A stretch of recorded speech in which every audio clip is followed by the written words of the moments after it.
بسم اللہ الرحمن الرحیم۔ السلام علیکم۔ دنیا بھر میں سب سے زیادہ اموات کا سبب بننے کی وجہ ہارٹ اٹیک ہے۔ اس لیے لازمی ہے کہ کچھ بیسک نالج اس موضوع پر آپ کے پاس ہونا چاہیے۔ میں ڈاکٹر طارق شہزاد۔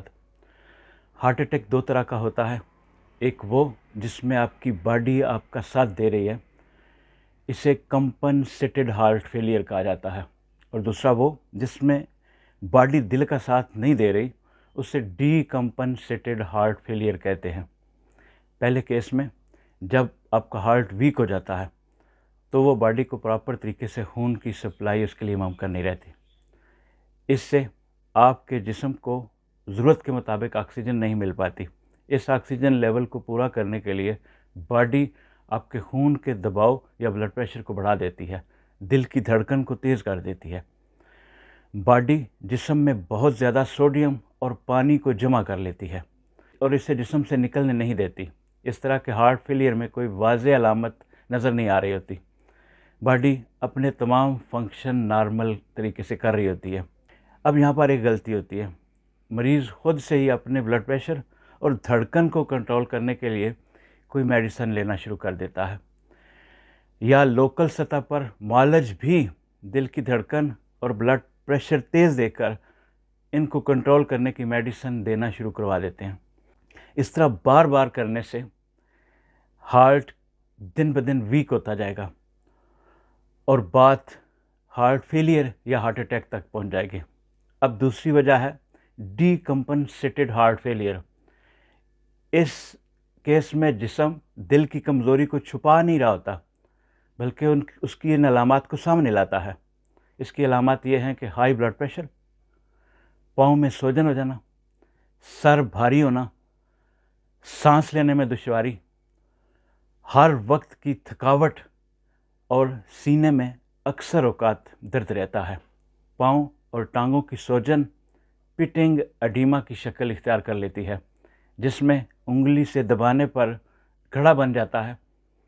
اس کی وجہ یہ ہے کہ دل کمزور ہو چکا ہے اور وہ صحیح طریقے سے خون کی سپلائی جسم کے ہر حصے تک نہیں پہنچا پا رہا، اور اس کیس میں نیچے پاؤں کا خون واپس دل کی طرف اتنی مقدار میں نہیں جا رہا ہوتا جتنی مقدار میں نیچے جا رہا ہوتا ہے۔ پٹنگ ایڈیما کی دوسری وجوہات میں سے جگر کی خرابی اور گردوں کی خرابی بھی شامل ہے۔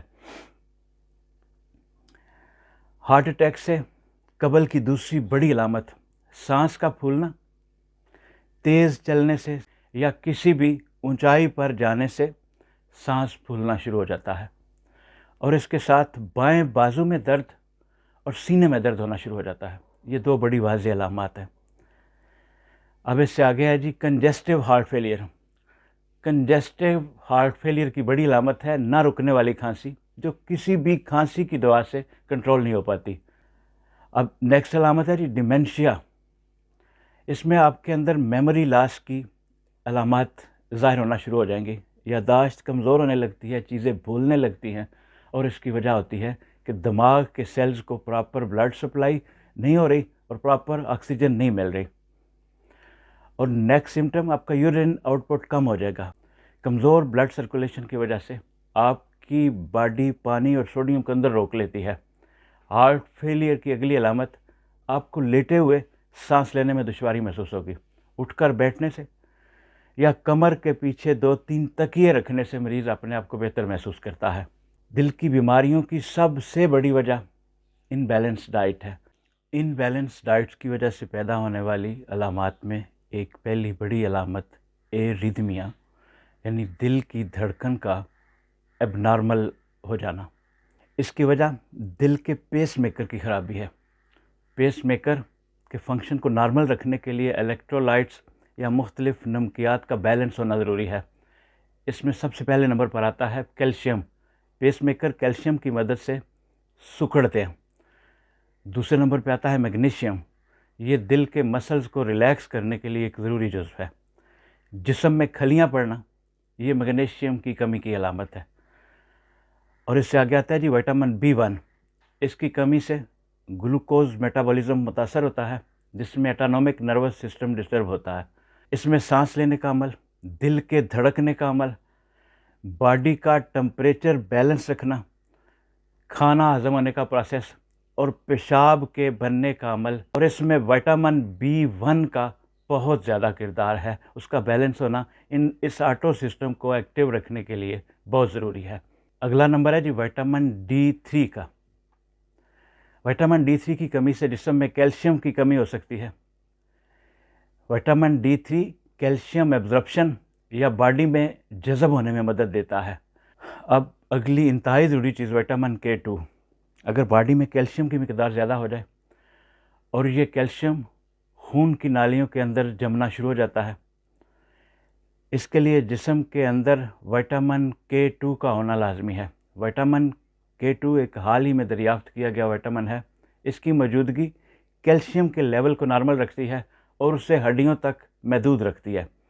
اگر معدے میں ایسڈ لیول کم ہو جائے تو اس سے کیلشیم کا فنکشن ڈسٹرب ہو جاتا ہے. نیکسٹ ہے جی سوڈیم. باڈی میں سوڈیم لیول کا بیلنس ہونا بہت ضروری ہے. سوڈیم کی زیادتی بلڈ پریشر کو ہائی کر دیتی ہے، باڈی میں پانی کے لیول کو ڈسٹرب کر دیتی ہے. دل کی تکالیف کی اگلی بڑی وجہ انسولین لیول کا انکریز ہونا ہے. انسولین ریزسٹنس کی وجہ سے یہ الیکٹرولائٹس دل تک نہیں پہنچ پاتے. دل کی امراض کی تشخیص کے لیے الیکٹرولائٹس ٹیسٹ بہت ضروری ہے. اب چند احتیاطی تدابیر. دل کی صحت کے لیے نیند کا پورا ہونا بہت ضروری ہے. سخت کام کاج اور سٹریس کی صورت میں اور دھڑکن کے کم یا زیادہ ہونے کی صورت میں دل کے کام کرنے کی نوعیت بدلتی ہے. نیند کی صورت میں کسی حد تک دل کو ریلیکس یا آرام کا تھوڑا موقع ملتا ہے اور وہ ایک سپیڈ سے ایک ریدم سے دھڑک رہا ہوتا ہے. آپ کو معدے سے بنی ہوئی تمام اشیاء کو ترک کرنا ہوگا.